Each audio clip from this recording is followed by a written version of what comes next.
जय हिंद दोस्तों। क्राइम की सच्ची कहानियों के एपिसोड में आपका बहुत बहुत स्वागत है। मैं आपका दोस्त के एक नई कहानी के साथ आपके समक्ष बैठा हूँ। आज की जो कहानी का विषय है उसके बारे में तो मैं थोड़ी देर बाद में बात करूँगा, लेकिन दो लाइनों के माध्यम से आपको क्लियर हो जाएगा कि आज की कहानी का शीर्षक क्या है। जो मैंने नाम रखा है वो है कि जमीन से आसमान तक और आसमान से जमीन तक। जी हाँ, आपने सही पहचाना, सुशील कुमार। आज की कहानी सुशील कुमार के बारे में है। इस कहानी में मैं आपसे वो सारी बातें शेयर करूंगा जो सुशील कुमार के साथ बचपन से लेके अब तक हुई हैं, और मुझे पूरा भरोसा है कि आप मेरी बातों पर जरूर गौर फरमाएंगे। तो शुरू करते हैं। सुशील कुमार की पहले जन्म के बारे में आपको मैं बता दूं कि दिल्ली के पास एक जगह है और उस जगह का नाम है बपरौला। बपरौला एक गांव है, बेसिकली नजफगढ़ एक नामी जगह है दिल्ली में, वो भी गांव ही है। बपरौला उसके पास ही एक जगह है, वहां पर सुशील कुमार का जन्म हुआ। इनके जो फादर थे दीवान सिंह, वो भी एक अच्छी नौकरी कर रहे थे। MTNL एक कंपनी है, जैसे BSNL है ऐसे MTNL है। MTNL में वो एक ड्राइवर का काम करते थे। नॉर्मल मध्यम वर्गीय फैमिली से ही बिलोंग करते थे।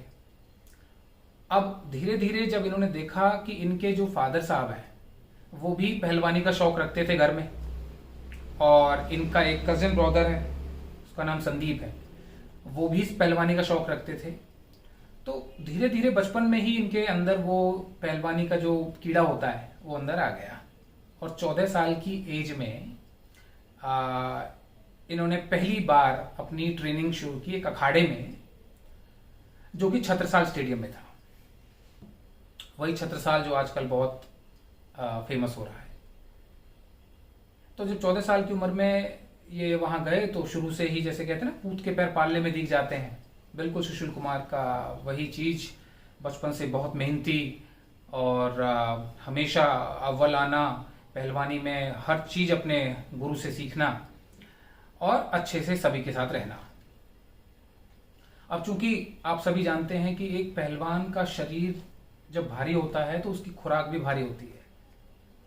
अब खुराक भारी होने के कारण बहुत पैसा लगता है उनकी उस खुराक को देने के लिए। तो माता पिता ने भी उस चीज में कोई कमी नहीं रखी। बचपन से ही फादर साहब, बेशक हल्की नौकरी थी, लेकिन देसी घी और हरी सब्जियां, ये दो चीज बहुत पसंद थी सुशील कुमार को। तो बचपन से ही इन चीजों को सुशील कुमार ने खाया है, पूरी तरह से शाकाहारी रहे और हमेशा मेहनत की। अब धीरे धीरे छत्रसाल स्टेडियम में जब ये मेहनत करते गए तो फिर ऐसे लगने लगा इनके गुरुओं को कि हाँ, ये लड़का बड़ा होकर कुछ बनेगा। और आखिरकार ऐसा होना शुरू हो गया जब सुशील कुमार ने धीरे धीरे अपने एक लोकल मेडल जीतने शुरू कर दिए। अब वो तो चलो ठीक है, बचपन में जो बने, लेकिन इसके साथ साथ इनकी आप तरक्की देखिए। अब जब ये बड़े हुए उसके बाद जब इन्होंने ओलंपिक्स वगैरह में, कॉमनवेल्थ में मेडल जीते। एक तो इन्हें इंडियन रेलवेज में जॉब मिली असिस्टेंट कमर्शियल मैनेजर की। असिस्टेंट कमर्शियल मैनेजर की जॉब भी इनके पास थी। और मेडलों की बात आप देखिए, ये बहुत बड़ा विषय है। ओलंपिक में 2 मेडल इन्होंने जीते हैं। ओलंपिक में, वर्ल्ड चैंपियनशिप में एक बार इन्होंने मेडल जीता हुआ है। एशियन गेम्स में 1 मेडल जीता हुआ है। कॉमनवेल्थ गेम्स, उनमें 3 मेडल जीते हुए हैं। एशियन चैंपियनशिप हुई थी, उसमें 4 मेडल जीते हुए हैं।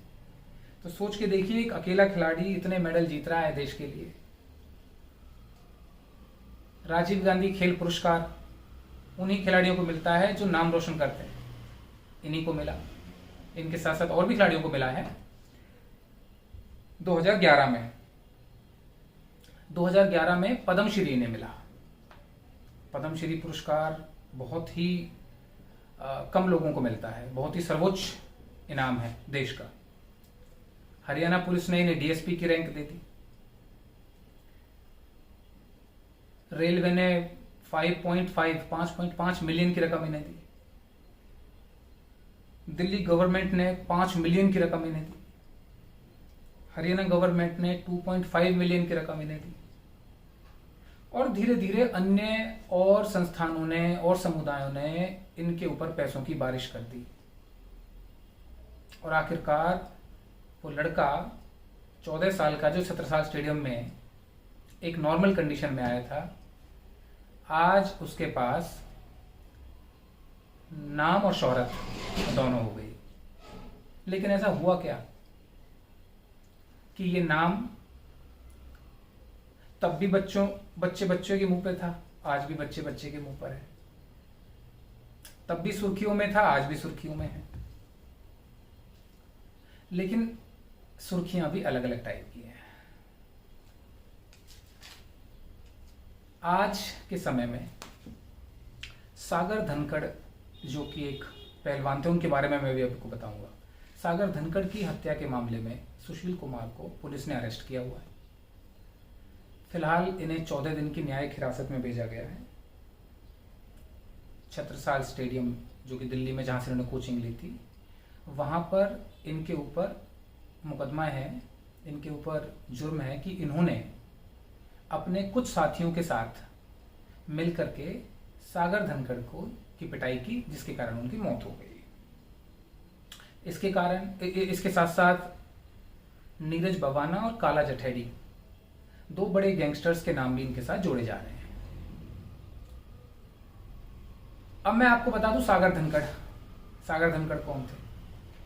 सागर धनखड़ को हम नॉर्मल भाषा में कहें तो एक उभरते हुए पहलवान थे। उन्होंने भी जूनियर चैंपियनशिप काफी सारी जीती हुई थी। नेशनल लेवल पे काफी सारे अवार्ड्स उन्होंने जीते हुए थे। इंटरनेशनल लेवल पे भी उन्होंने छोटे वर्ग में काफी नाम जीते हुए थे। तो कहानी क्या हुई कि इनके बीच में वो कौन सा ऐसा झगड़ा हो गया और वो झगड़ा क्यों हो गया। तो जो बातें सामने आई हैं वो ये हैं कि दिल्ली के मॉडल टाउन में एक फ्लैट है।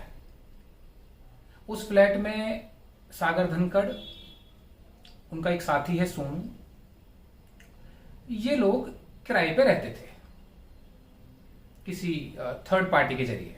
जब तक इनको ये बिल्कुल आइडिया नहीं था, ना पता था कि ये फ्लैट किसका है। ये लोग अपना किराया देते और अपना रह रहे थे।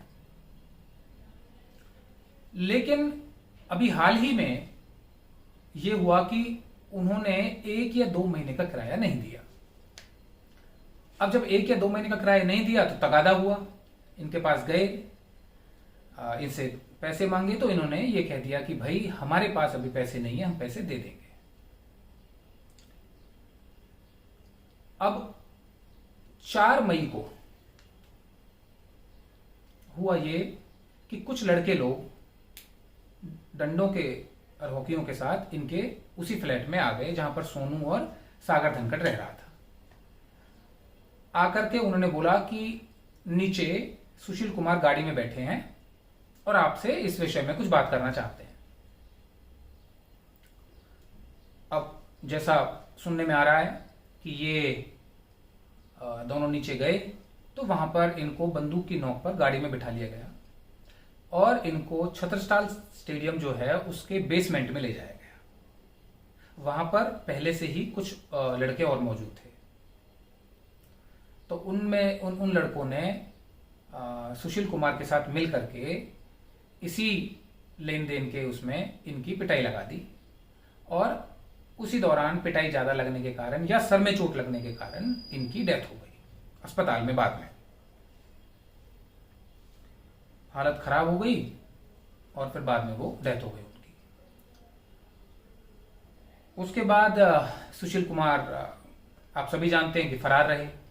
कुछ लोगों ने कहा हरिद्वार में भी गए हैं, कुछ लोगों ने कहा इधर भी गए हैं, कुछ लोगों ने कहा राजस्थान भी गए हैं। आखिरकार सुशील कुमार का उस समय तक कुछ पता नहीं था। लेकिन दिल्ली में सुशील कुमार के बारे में ऐसा कहा जा रहा है कि दिल्ली में जब उनके सारे पैसे खत्म हो गए तो वो अपने पैसे लेने के लिए अपने घर जा रहे थे और रास्ते में पुलिस ने उन्हें दबोच लिया। अब जब पुलिस ने उनको दबोच लिया तो शुरू में सुशील कुमार ने मना कर दिया और उन्होंने कहा कि उनके किसी भी लड़के का इसमें कोई हाथ नहीं है, कुछ लड़के बाहर से जंप करके अंदर आ गए थे जिन्होंने ये इस चीज को अंजाम दिया। लेकिन पुलिस के हाथ एक वीडियो लगा, उस वीडियो में सुशील कुमार को खुद एक डंडे के साथ देखा गया, जिसमें वो उसकी पिटाई करते हुए नजर आ रहे थे। पुलिस को उसी वीडियो से क्लू मिला और उन्होंने अपनी पूछताछ शुरू कर दी।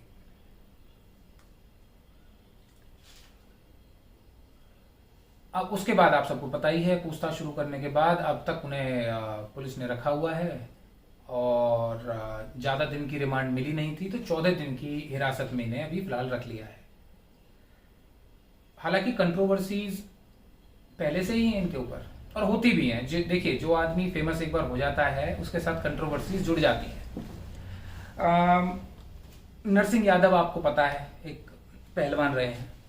नरसिंह यादव का एक केस था कि जब ये रियो ओलंपिक्स थे उस समय नरसिंह यादव ओलंपिक में भाग नहीं ले पाए थे, क्योंकि वो डोप टेस्ट होता है इन पहलवानों का कि कोई ड्रग्स तो नहीं लिया है, उसमें वो फेल हो गए थे। तो उन्होंने भी ऐसा ही कहा था कि ये बात आई थी सामने कि सुशील कुमार का इसके पीछे हाथ है कि उनका डोप टेस्ट में नाम आ गया। ऐसे ही कॉमनवेल्थ जब 2018 के गेम थे उस समय भी इनका झगड़ा हो गया था एक प्रवीण राणा से, उसमें भी इन्होंने प्रवीण राणा को पीट पाट दिया था और फिर वो FIR वगैरह वो जो चीजें होती हैं वो हुई थी। तो अब ये नहीं कह सकते कि सुशील कुमार का व्यवहार ही ऐसा है या वो परिस्थितियां ऐसी बन गई। अब यूं तो मुझे याद है, आप सबको पता होगा कि माइक टायसन पूरे वर्ल्ड में बहुत फेमस थे। उन्होंने भी गुस्से में मुक्केबाजी के दौरान एक दूसरे पहलवान का कान दांतों से काट दिया था। तो ये तो चीजें अलग हैं। अब सवाल ये है कि अब होगा क्या बेसिकली। एक तरफ हम देखें तो एक पहलवान है, उसने गोल्ड मेडल जीते हैं, सिल्वर मेडल जीते हैं, ओलंपिक मेडल जीते हैं, देश का नाम रोशन किया है टॉप लेवल पे, पुरस्कार भी उन्हें मिले हैं। और एक तरफ देखें तो ऐसा घिनौना काम उनके सर पर आ रहा है। बाकी देखिए, सच्चाई क्या है झूठ क्या है ये तो कोर्ट में पता लगेगा। सुशील कुमार के वकील का तो यही कहना है कि ये किसी भी उसमें शामिल नहीं थे। अब उनकी माता सागर धनखड़ की माता जी का भी बयान आया है, वो तो सीधा सीधा मांग कर रही है कि इन्हें डेथ सेंटेंस मिलना चाहिए क्योंकि उन्होंने अपना बेटा खोया है। लेकिन दोस्तों देखिए, ये चीज मैं आपको बता दूं कि जब तक कोर्ट के पास पूरे एविडेंस नहीं हो जाते, जब तक कोर्ट इस चीज की बारीकी से जांच नहीं कर लेगा, जब तक पुलिस इस गहराई तक नहीं पहुंच जाएगी, जब तक हम और आप कुछ नहीं कह सकते। हालांकि YouTube चैनल पर बहुत सारे लोग अपने अपनी बातें बता रहे हैं, कुछ कह रहे हैं ये दोषी हैं, कुछ कह रहे हैं नहीं है, कुछ कह रहे हैं, अपनी अपनी बातें हैं सबकी। देखिए, मेरा यहाँ पर कोई जजमेंट देने का कोई ना तो मकसद है और ना ही मैं दे सकता हूँ। मैं तो सिर्फ ये चाहता हूँ कि न्याय मिले, सागर धनखड़ को भी न्याय मिले और सुशील कुमार को भी न्याय मिले और देश की जनता को भी न्याय मिले। जो भी दोषी होंगे उनको भारत की न्यायपालिका जरूर दंडित करेगी। तो दोस्तों, इस कहानी के जरिए ये तो चलिए खैर ठीक है कि मैंने सुशील कुमार के बारे में बता दिया, लेकिन आम अगर जर्नल उसमें देखें तो मैं आपसे जानना चाहता हूं कि क्या ऐसा है, कमेंट बॉक्स में आप मुझे जरूर बताइएगा, कि जब हमारा शरीर ताकतवर हो जाता है और जब हमारे पास पैसे की भी शक्ति आ जाती है, तो क्या उस समय हमारे अंदर वो ईगो या घमंड या मैं जो होती है, क्या वो आ जाती है? क्योंकि मुझे आज भी याद है, मैं जब छोटा था तो एक गरीब लड़का था हमारे लोकल इलाके में और उसका नाम था भागमल। भागमल बेहद गरीब था, मतलब 2 वक्त की रोटी बड़ी मुश्किल से, लेकिन उसने देसी तरीके से पहलवानी टाइप का उसका शरीर अच्छा बन गया। अब लेकिन बाद में उसका मर्डर हो गया था। बाद में जब मैं धीरे धीरे जब बड़ा हुआ तो मैंने पूछा लोगों से कि भाई भांगमल को क्यों मारा था, उसकी गलती क्या थी, वो तो गरीब था। जब लोगों ने मुझे यही बताया था कि भाई भांगमल वैसे तो गरीब था लेकिन उसके अंदर वो अकड़ आ गई थी, वो सामने वाले को हल्का समझ के बातें करने लगा था, हाथ छोड़ देना, गाली दे देना, धमका देना, मैं ये कर दूंगा, मैं वो कर दूंगा, इस तरह से उसके अंदर वो ईगो स्टिक हो गया था वो, और आखिरकार उसने अपना जान से हाथ धो बैठे। अब सुशील कुमार अकेले पहलवान नहीं है, और भी बहुत सारे पहलवान हैं देश में। योगेश्वर दत्त हैं और पुनिया जी हैं और भी अन्य पहलवान हैं। अब हम ये भी नहीं कह सकते कि सारे पहलवान एक जैसे होते हैं। अब ये एक बहुत ही सोचने का विषय है कि क्या सारे पहलवान के अंदर ईगो आ जाता है, या ईगो किसी के भी अंदर आ सकता है, चाहे कोई पहलवान है चाहे कोई आम आदमी है।